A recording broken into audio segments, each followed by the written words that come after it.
Hello, everybody, and welcome to February 19th, 2022. And you've tuned into the Daily Positivity Boost, and I am super excited. This could be a little bit longer one, but there's so much information I want to share with you because I really feel that this is an important thing that we celebrate. And today we are celebrating National Vet Girls Rock, right? National Veteran Girls Rock. What a truly incredible thing to be doing and thinking about. And so Vet Girl Rocks was initiated for female veterans to recognize the over 2 million females veterans that have served. I bet you didn't know this, but in every war that the U.S. has been in, there have been women that have been right alongside, and yes, even some fighting all the way back to the Revolutionary War. So if you think about it, a little here comes our history. Again, I said this is going to be a little bit longer, but I think that you're really going to enjoy some of the facts that I pulled for you. So Revolutionary War, even though women couldn't enlist, many still found ways to serve our nations. Women traveled with the army, they boosted morale, they mended clothes, they tended to wounds, foraged for food, cooked and cleaned. The Civil War, nearly 20,000 women lent their skills to the war effort, from growing crops to feeding troops, to sewing, laundering uniforms and blankets, door-to-door fundraising, and most notably, for the first time, 3,000 women worked as nurses. Clara Barton is a legendary nurse and founder of the Red Cross. She received a special military pass to travel directly to battlefields. Dorothea Dix was appointed superintendent of the United States Army nurses, and she was known for pushing for high standards of behavior and training among her nurses. Historians estimate that about 1,000 women disguised themselves as men and fought on both sides of the Civil War. 1901 brought the U.S. Army Nurse Corps was formed. April 1917, the U.S. entered World War I, and the Army Nurse Corps enters right alongside them.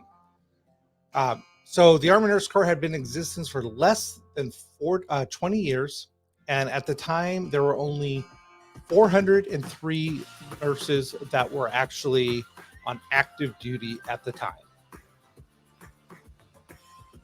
In 1918, just a year after the war begins, the Nurse Corps had more than 3,000 American nurses deployed to British-operated hospitals in France, and nurses worked dangerously close to the front line, caring for service members and civilians, and most notably, first time that women who did not have a right to vote were openly allowed to serve in the U.S. military. With many U.S. Navy stateside vacancies, the Navy found a loophole in the Navy Act that allowed women to serve as NCO in non-combat roles, and the Navy enlisted its first yeomanettes. What a great name, yeomanettes. Around 12,000 women served in the rank of yeomen, and most of them in clerical duties as telephone and radio operators and translators. The U.S.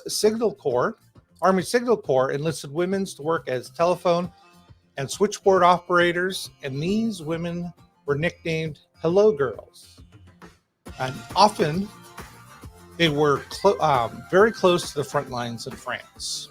Sunday, July 18th, 1918, Jane Rignell, chief nurse at Hospital Number 2, attached to the 42nd Division. They came under artillery barrage, and because of her leadership, she was the first woman to win the citation Star, which later became the Silver Star. When World War II, with more than 16 million American men stepping onto the front lines, women again were called to fill support roles. And for the first time to enlist in all branches of the military. The Army, they formed the Women's Army Auxiliary Corps, or WAC with two A's, later renamed the Women's Army Corps, WACS, and the Army Women Air Force Service Pilots, called WASP. The Navy formed Women Accepted for Volunteer Emergency Service, WAVES. Army, to be ironic for you, enlisted in the Marine Corps Women's Reserve, and the Marines had no acronym. Military loves acronyms, but the Marines didn't have one. The Coast Guard formed the Women's Reserves, or SPARS, and that stood for the Coast Guard motto, Semper Paratus, or always ready. In total, nearly 350,000 American women served in uniform during World War II. Sorry, I had to take a drink there if you are listening on the podcast. So women took up non-combat roles, including clerical jobs. They drove vehicles, they repaired airplanes, they worked in laboratories, cryptology, served as radio and telephone operators, rigged parachute, and test flew planes. They even trained their male counterparts in air tactics, kind of like Charlie from Top Gun, which happened like 40 years later. Interesting. 57,000 served in the Army Nurse Corps. 11,000 served in the Navy Nurse Corps. Many of these nurses worked right on the front lines and came under enemy fire. Some even won combat decorations. Army Colonel Ruby Bradley was kept prisoner in an internment camp in the Philippines for 37 months, during her time she performed 230 major surgeries and delivered 13 babies. In total, 432 women were killed and 88 were taken POWs during World War II. African American women served with distinction as well, and like many of their male counterparts, formed entire units. All branches of the military during World War II expected and emphasized femininity in the ranks of women throughout the war. 1936, Mary McDonald was the first woman to receive a Purple Heart for wounds that she sustained in World War I. August 1917, shrapnel injured her face and right eye, where she would later go on to lose that eye, but she continued serving as a nurse until she retired in 1956. 1948, just 3 years after World War II, President Harry S. Truman signed the Women's Armed Service Integration Act into law, officially allowing women to serve full permanent members of all branches of the armed services. During the Korean War, just 2 years after the Integration Act happened, would bring another 120,000 women to serve in active duty positions. Although they could not serve in combat, they undertook new roles such as military police officers and engineers. And most famously, because of that TV show, military nurses would continue to serve a critical role in MASH, or Mobile Army Surgical Hospitals, which were heavily used during the Korean War, extremely close to combat zones, and made more effective by the use for the first time of helicopters in combat. In the Vietnam War, again, approximately 11,000 women served in Vietnam, and 90% of them being nurses. Most volunteered to go. During Vietnam, women also filled roles as air traffic controllers and intelligence officers. 1967, President Lyndon B. Johnson opened promotion for women to general and flag ranks.